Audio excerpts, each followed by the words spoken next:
Yes, I've fond memories of Cheedale. It's a lovely little village in the heart of the Derbyshire Peak District. I got to know it well when the railway modernisation plan, known to most people as the Beeching Cuts, were underway in the 1960s. That was just before I retired.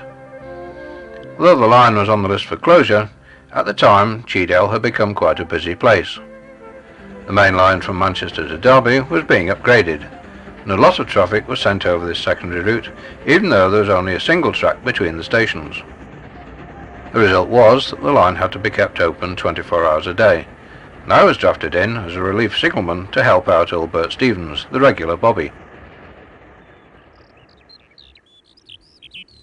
In those days, of course, we had proper summers. The sun rose early in the morning and shone continuously almost till bedtime. My favourite shift, without a doubt, was the early morning one that started at 6. The first train I had to deal with was the 6:35 all stations to Derby, and it acted like an alarm clock for many of the villagers.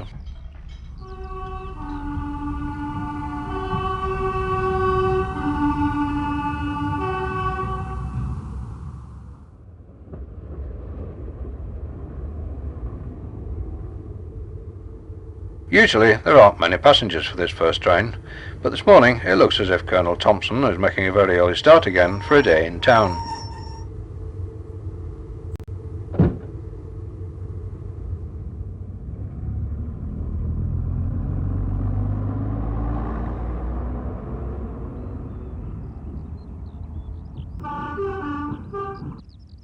For Matt Kirtley at the village stores, the first train heralds the start of his day, and his son Jimmy is often sent up to the station for the morning papers.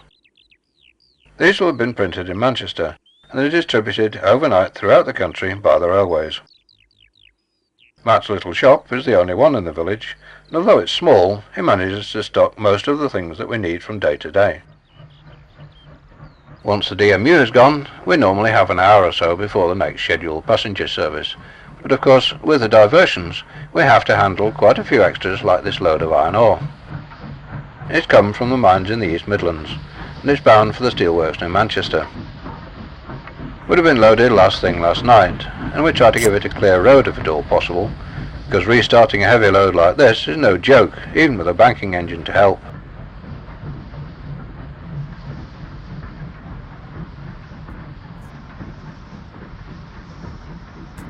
A long delay here would mean they'd be late clearing the section, and that could cause all the subsequent workings, including the passengers, to run late for most of the morning. Today they're going well though, and once through the station it's mostly downhill, so the banker can drop off and return to Roseley to wait for the next heavy freight needing its assistance.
"7:30, and the early morning commuter trains from Derby and Manchester both arrive about now, so the station becomes a fair hive of activity until we get them on their way again. We all try to make sure they're not delayed, because apart from our pride in the job, we haven't that much time before the next train is due, and that will be the Blue Pullman.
The Blue Pullman's a non-stop express, mostly used by businessmen.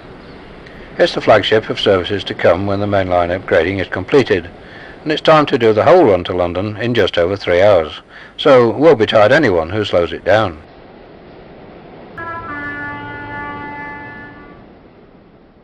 After all that activity, it's time to put the kettle on and have a much-needed cuppa. The village is beginning to stir now. The first bus of the day has collected the schoolchildren from the outlying hamlets.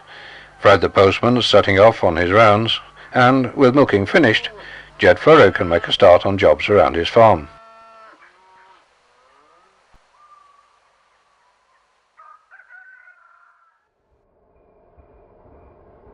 The railways carried vast amounts of coal, both for their own use and for industrial and domestic consumption. We often get a train of empties ahead of the next service train. It's returning to the mines in the East Midlands, and despite its length, we'll have to put it into the lay-by siding for a while so the passengers aren't delayed.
This train of empties is really an added complication, at a time when the station is about to become fairly busy again anyway.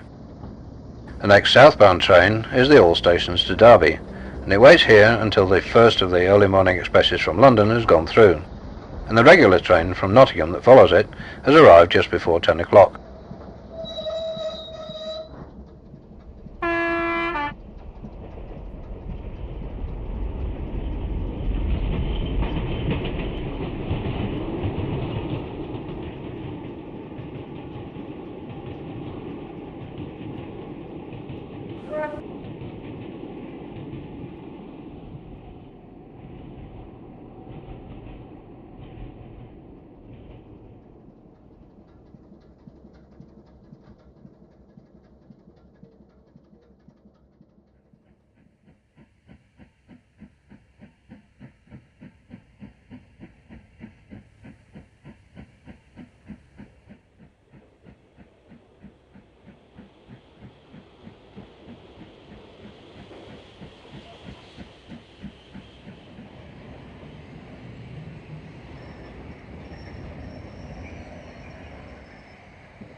As soon as the passengers have gone, we need to clear the yard and get the train of empties out of the siding and on its way again, as it'll soon be time to expect the pick-up goods.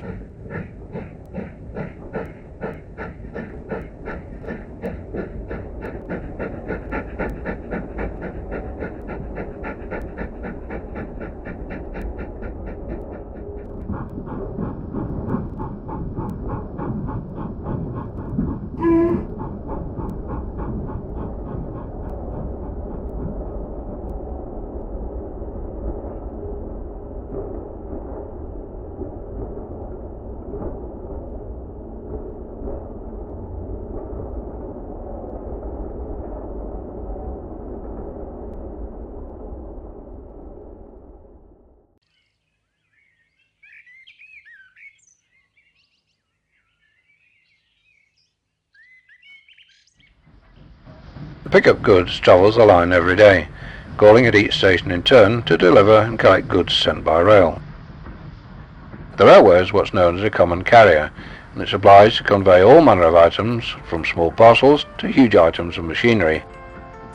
It's not the fastest means of transport, of course, but when the line closes, everything it carries will have to go by road. Normally, the goods isn't due out until after the express to Leicester has gone through at about 1:45, but today we've got a steam special arriving about then, so the goods will have to wait a bit longer. The goods doesn't have a fixed path in the timetable, so it's fitted in between the passenger trains. Once they're in the yard, the crews shunt the wagons and vans into position for unloading, and assemble the empties ready for departure. I see they've got a new trailer for Jed Furrow on board today, so they'll have a bit more shunting to do, and they might be glad of the extra time. And Joe Black's getting in a load of coal for one of his customers, now that the price has come down a bit for the summer. If I know Joe, he'll leave it for a day or two before he bags it up for delivery, hoping for some rain to make it weigh heavy. But I think he'll be disappointed. It looks as though the warm weather is set to continue for a while yet.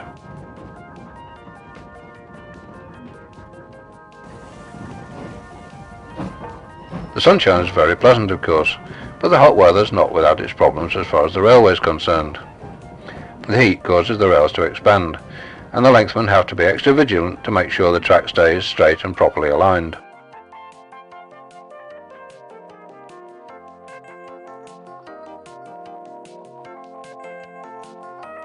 With the steam locos, there's also the hazard of line-side fires, especially if the crews have got a reluctant boiler or they're pressing it a bit hard. At least that's a risk that's reducing with the change to diesels. Not that everyone welcomes the change, of course. It's changing the whole face of the railway as we know it, and a lot of us older hands don't care for the new system. We're too set in our ways, I suppose. There's even some of us who can still remember the old company days of 40 years ago. I was reminded of this the other day, over a pint with Sam Johnson and his mates. I'd asked him how he was liking his new DMU, now that he'd been through the conversion course, and had been driving them for a while. Well, these diesel units were very nice indeed to work on, but give me the old steam any time. Once a steam man, always a steam man. Good enough. Nothing to touch. There was more art, there was more skill, there was more, what shall I say, there was more harmony between the two men there, you had the job to do. And that was where the pride of craft, the pride of craft was there. Anyhow, enough of this nostalgia. That sounds like the northbound Pullman's on its way. And the steam special's due soon after that, so we'd better get busy.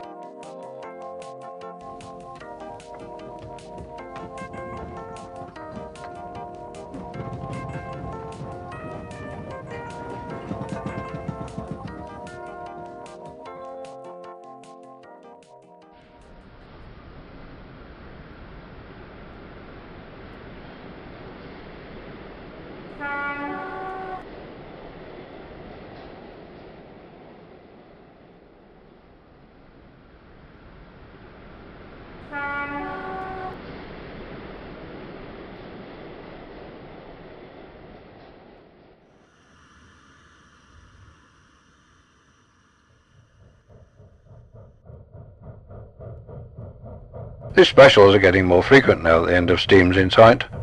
It's quite surprising how many of the old-timers the enthusiasts have managed to drag out of obscurity, and a lot of them are travelling routes they would never have dreamt of in their working days. But today's special would have been completely at home on this line, and it's due to stop here while the express to Nottingham passes through.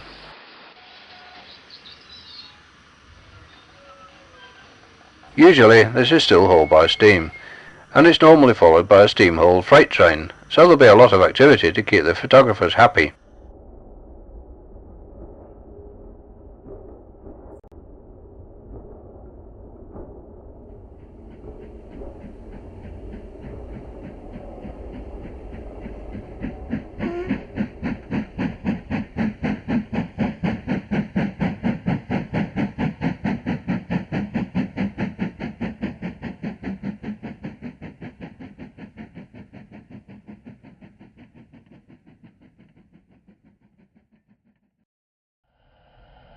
Wouldn't be surprised if Bert hasn't come down a bit early with his camera.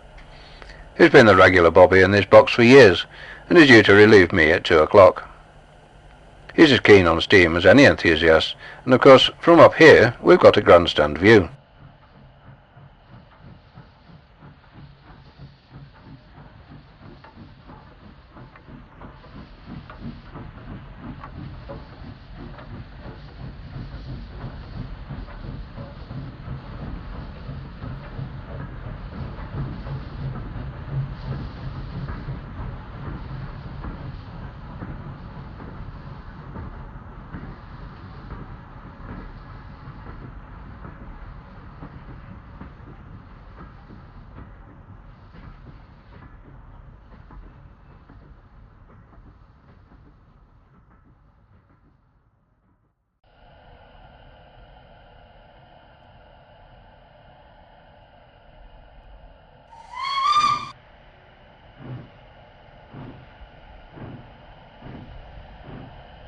All in all, it's been quite a busy morning with one thing and another, but as usual, it's gone quite quickly, and it's always interesting.